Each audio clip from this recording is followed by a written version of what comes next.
We define denuclearization as meaning the elimination of their nuclear weapons program, their uranium enrichment capability, their plutonium reprocessing capability.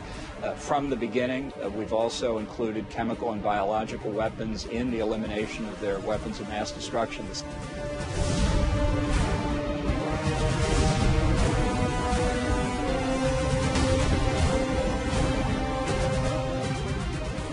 We are not going to do denuclearization incrementally.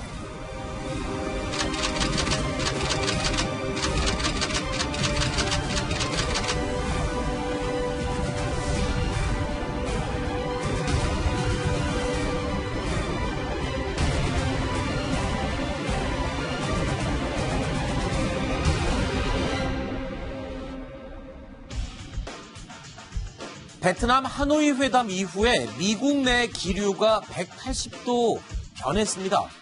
폼페이오 국무장관의 오른팔이죠. 협상파라고 불리면서 실무 협상을 진두지휘했던 스티븐 비건 대표.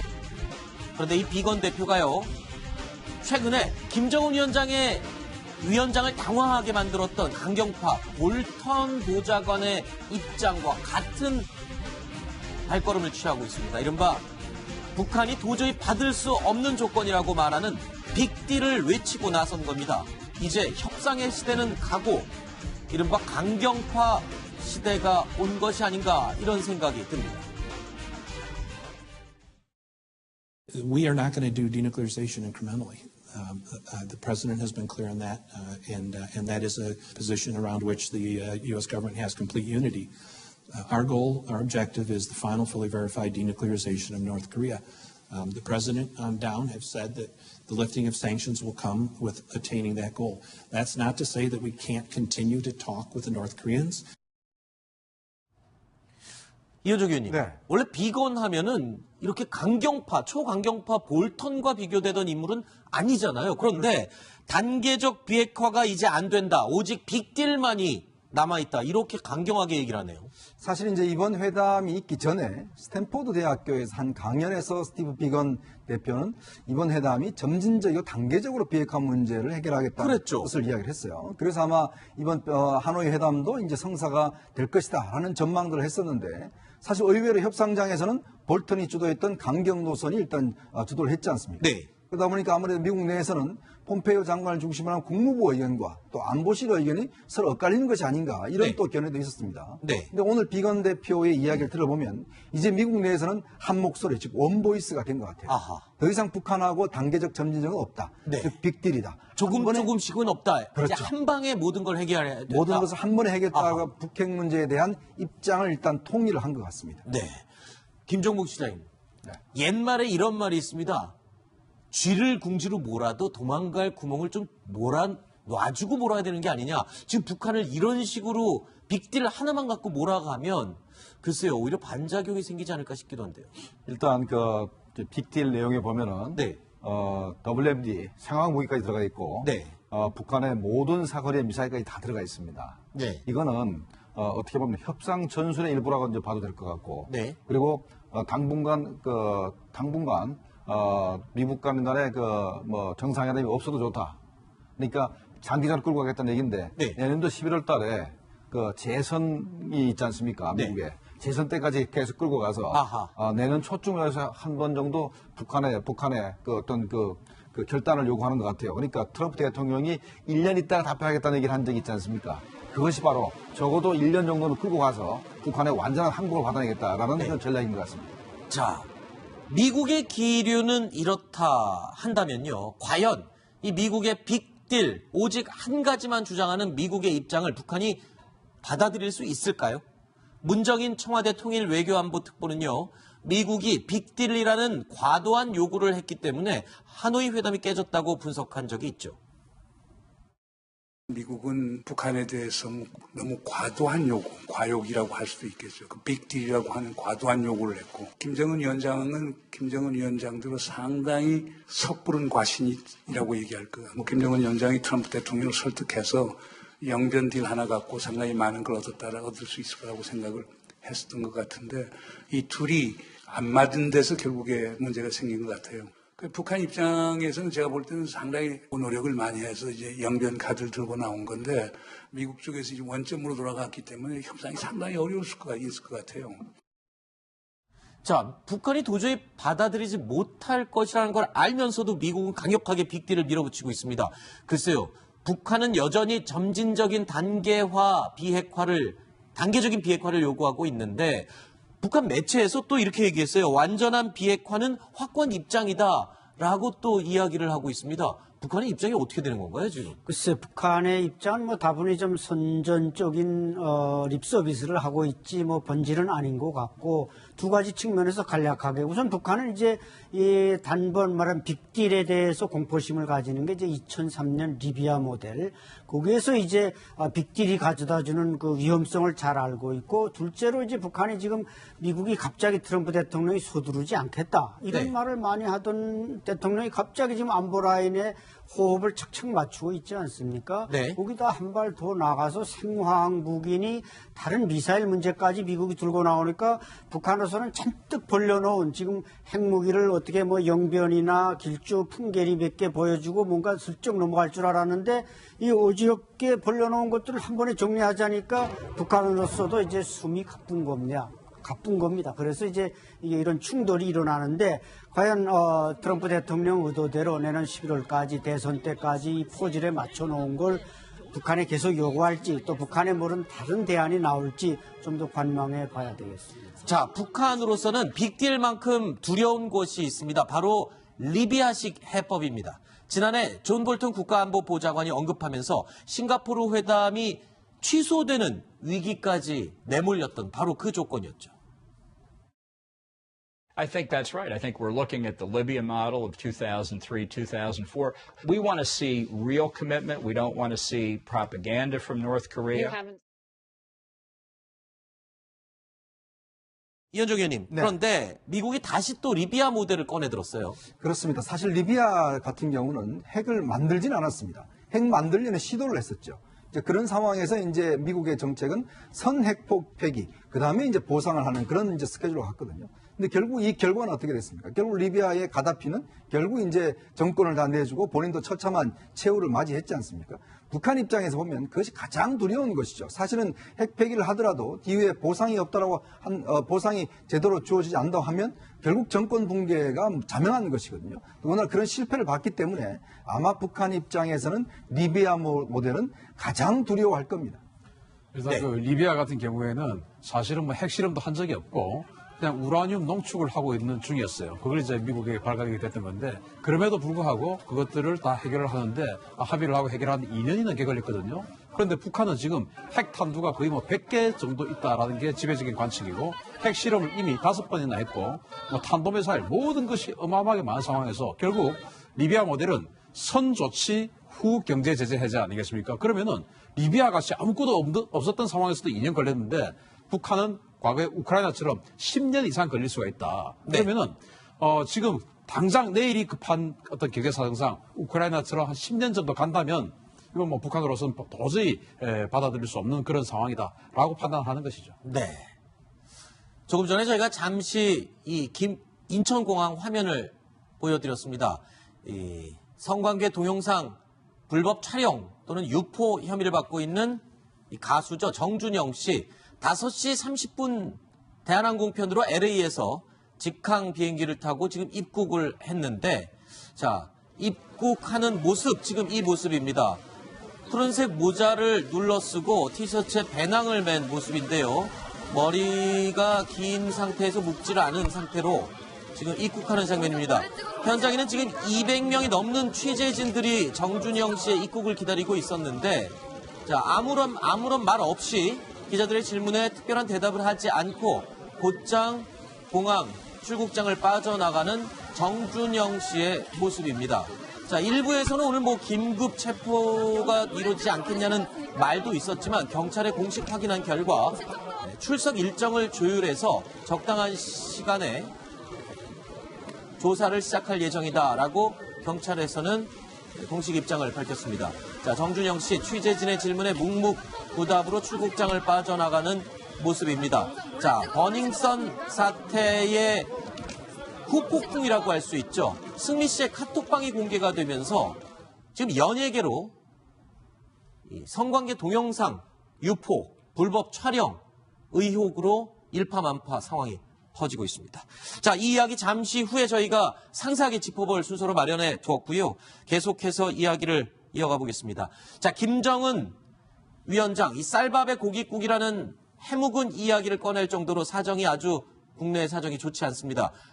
김정은이 넘어야 할 산이 또 있습니다. 바로 1992년 남북이 합의한 한반도 비핵화 선언입니다. One mistake that prior administrations made repeatedly was assuming that the North Koreans would automatically comply when they undertake obligations. The North Koreans, for example, have pledged to give up their nuclear weapons program at least 5 separate times, beginning in 1992 with the Joint North-South Denuclearization Agreement. They never seem to get around to it, though. So that's one reason why we pay particular attention to what North Korea is doing.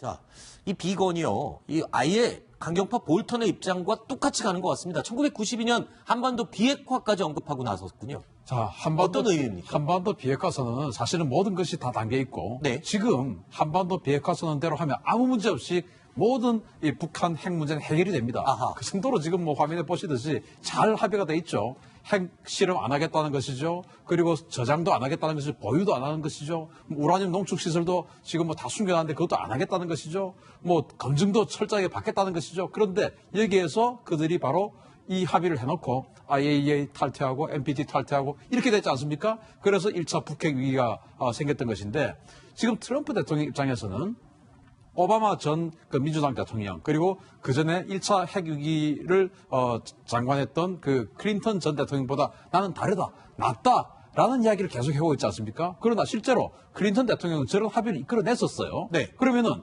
저것보다 더 낫다라는 정치적인 어떤 공세를 계속 하려면 한반도 비핵화 선언 또 그 이후에 제네바 합의 네. 그리고 9.19 선언 계속 지금 하얀 곡선을 그리는 추세인데 네. 저것만큼은 되는 그런 합의를 이끌어내야 된다라는 정치적 이해관계가 있는 것이죠. 네. 그게 그런데 북한에게는 굉장히 치명적인 겁니다. 알겠습니다.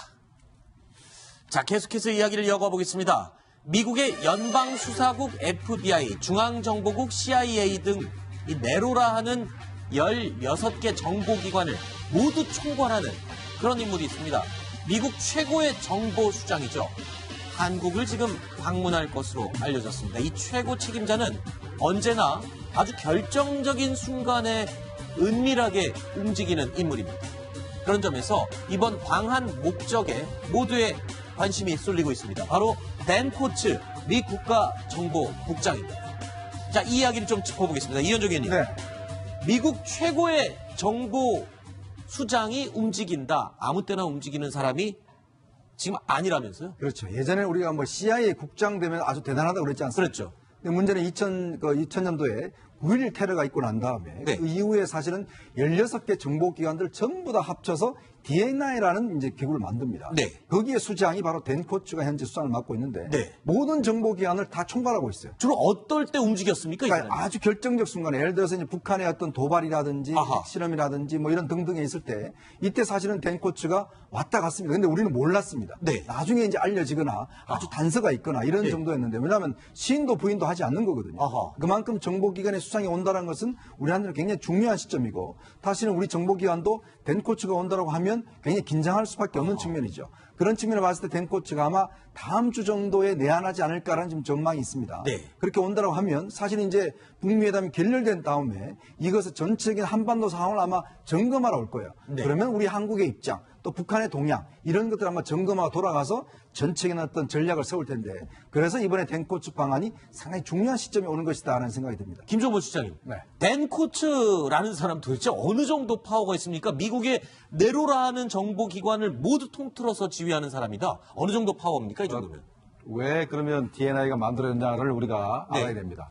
과거에 그 9.11 테러 때 CIA는 정보를 입수했는데 FBI에 전달되지 않아서 네. 그 테러범들을 사전에 파악하지 체포를 못했기 때문에 네. 9.11 테러가 발생했지 않습니까? 그래서 현재 DNI가 만들어진다면은 미국에는 16개 정보기관에서 전부 다 이 DNI에다가 네. 정보를 이제 제공하면은 DNI가 종합 판단하게 되어 있습니다. 그러니까 총괄하는 거죠. 네. 예산부터 해가지고 정부 통제를 전부 다 하고 여기서 정보를 작성해서 대통령께 보고를 하고 NS 자료가 작성되고 네.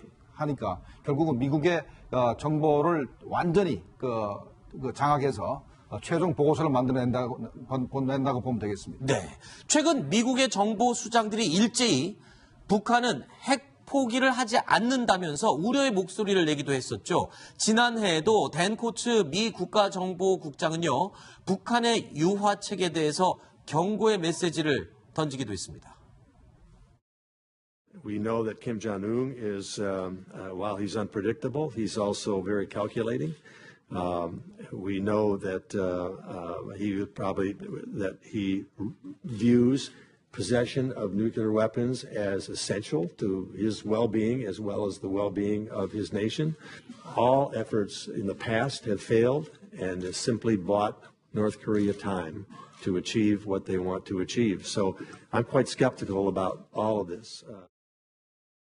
자, 조금 전에 얘기 들으신 것처럼 비핵화, 북한의 비핵화의 진정성에 대해서 굉장히 의심을 품고 있었던 그런 인물인데다가 미국 정보기관의 모든 총괄 수장이 한반도에 온다는 것, 큰 의미가 있는 것 같습니다. 그런데 이런 와중에 지금 미국 조야 일각에서 한국과 미국의 대북 정책에 대한 불협화음이 또 나고 있다라는 우려의 목소리가 나오고 있어요. 그렇습니다. 이게 사실은 이제 굉장히 심각한 우려되는 상황인데요. 네. 사실은 이제 미국 이번에 북미 정상회담이 있기 전에 사실은 정보기관들이 일괄적으로 뭘 낸다면 이번 북한은 결코 핵을 포기하지 않을 것이다. 이런 입장을 냈어요. 근데 트럼프 대통령이 굉장히 짜증을 냈습니다. 네. 사실은 국장들이 나와서 이런 얘기 하는 데 있어서.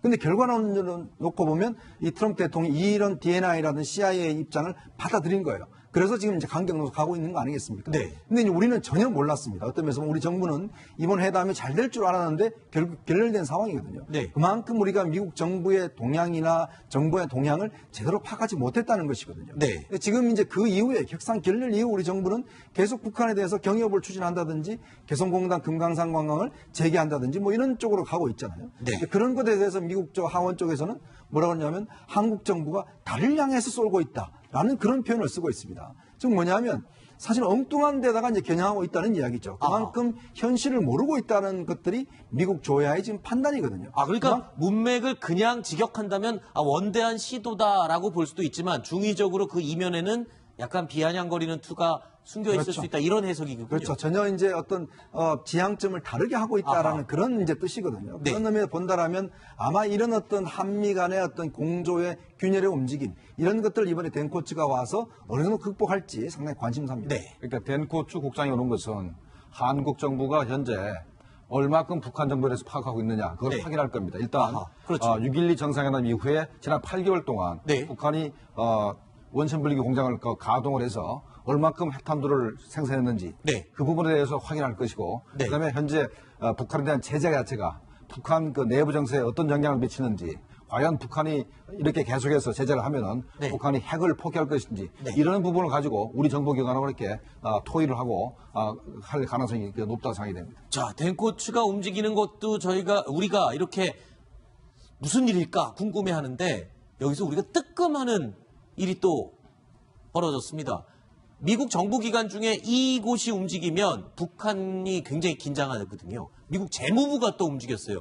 미국 재무부가 이랬습니다. 대북 금융거래 주의보를 발령했다. 이것도 뭔가요? 그러니까 북한과 거래하는 것에 대해서 굉장히 엄중 지금 경고를 내리는 그런 메시지 아닌가요? 그렇죠. 미국의 CIA가 움직이면 뭐 전 세계 테러나 이런 적색 이런 사람들이 벌벌 떨지만 이 재무성이 움직였다 하면 이건 돈과 관련된 거, 기업과 관련된 거, 뭐 세컨더리 보이고 이게 다 벌벌 떨 수밖에 없습니다. 근데 지적하신 대로 이제 대북 금융 주의보를 내렸단 말이죠. 금융교래. 이것은 결국 올해 들어와서는 최초의 대북 제재이고 또 북미 정상회담 깨진 이후에도 최초의 지금 금융 제재에 지금 돌입하는 겁니다. 근데 이게 되면 어떻게 되느냐? 결국 북한과 관련된, 그러니까 북한이 무슨 해외에서 뭐 합작 기업을 또 만들려고 한다든지 또 은행 계좌를 개설해야 한다든지 이 모든 것을 재무성이 문우신이 이끄는 재무성이 다 거울처럼 들여다보고 있는 겁니다. 그럼 북한은 일체 해외 자산 이런 걸 유동시킬 수가 없는 겁니다. 그렇기 때문에 이 제재는 상당히 북한에게는 무서운 것이죠. 네. 얼마 전에 북한 석탄을 우리가 수입을 했을 때 그때 네. 우리 국내 그 은행들에 대해서 그랬죠. 미국 재무부가 컨퍼런스 콜을 했습니다. 북한과 거래를 할 거냐? 할 거냐 말 거냐 그렇죠. 등등의 확인을 한 적이 있어요. 예. 자, 재무부가 이렇게 등장한 것은 물론 뭐 외국 다른 기관도 있겠지만 저는 국내 금융기관도 상당히 저는 유의해야 된다고 보거든요. 네. 사실 이제 우리 정부 아까 말씀드렸던 정부 입장과 미국 입장이 좀 어긋나는 상황이잖아요. 네. 자, 그런 상황에 재무부가 이렇게 발동했다는 것은 우리 국내 금융기관을 향한 하나의 경고성 메시지 될 것이다. 간접적인 메시지가 될 수도 그렇게 있다. 해석을 하고 싶습니다. 알겠습니다. 자, 하노이 회담 이후에 미국의 기류, 기조 완전히 바뀌었습니다. 김정은 위원장 뭔가 어렵게 조그만 거를 하나씩 얻어가려다가 지금 원점으로 다 돌아갔습니다. 빈손으로 돌아갔고 더 강한 압박만이 기다리고 있는 것 같습니다.